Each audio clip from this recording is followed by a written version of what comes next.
H20 AI, somewhat new to the public sector, but certainly not new to AI. There's been some heavy lifting going on there for quite some time. Give us a sort of a top line state of the state.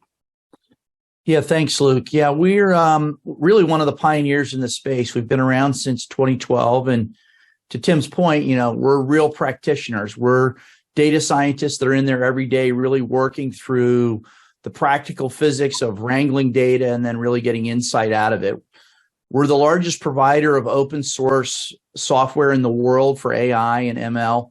And so typically in the commercial space, anywhere there's $1 billion analytics problem, there's a very good chance that H20 AI is running under the hood.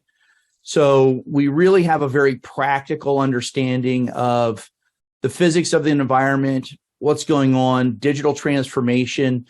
We tend to red pill our partners and customers a little bit so they have realistic expectations in terms of how to make this an enterprise capability.